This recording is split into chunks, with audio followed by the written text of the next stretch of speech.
এয়া ক'বলৈ ওলাইছোঁ তেতচুকু কুৰয়ানাগিয়ে লিখা আৰু তুষপ্ৰভা কলিতাই কৰা অসমীয়া অনুবাদ তত্তচ্ছানৰ কাহিনী। তৃতীয় খণ্ড। নতুন স্কুলখন। নতুন স্কুলৰ পদূলিমুখ দেখিয়েই তত্তচ্ছান থমকি ৰ'ল। তাই আগতে যিখন স্কুললৈ গৈছিল তাৰ গেটখনৰ দুকাষে দুটা ধুনীয়া কংক্ৰিটৰ খুঁটাত ডাঙৰ ডাঙৰ আখৰেৰে স্কুলখনৰ নামটো লিখা আছিল।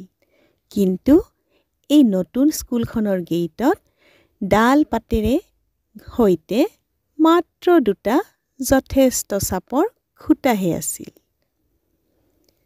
গেটখনৰ খুঁটা দুটা বাঢ়ি গৈছে, তত্তচ্ছানে ক'লে।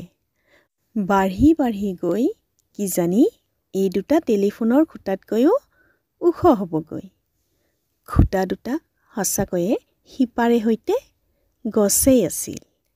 ওচৰ চাপি গৈ তাই বতাহত হালি থকা ছাইনবৰ্ডখনৰ নামটো পঢ়িবলৈ মূৰটো বেঁকা কৰিলে। টমেগাকুএন।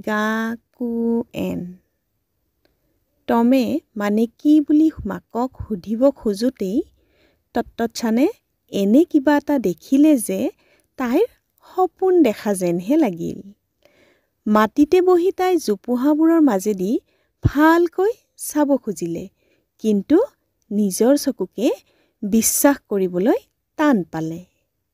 মা, সেইখন সঁচাকৈয়ে ৰেলগাড়ী নেকি স্কুলৰ পথাৰত? স্কুলখনৰ ক্লাছৰুম হিচাপে 6টা ৰেলৰ ডবা ব্যৱহাৰ কৰা হৈছিল। তত্তচ্ছানৰ কাৰণে দৃশ্যটো কিবা সপোনৰ বিষয়হে। ৰেলৰ ডবাত স্কুল। ডবাটোৰ খিৰিকীবোৰ পুৱাৰ বেলিৰ পোহৰত উজ্বলি আছিল।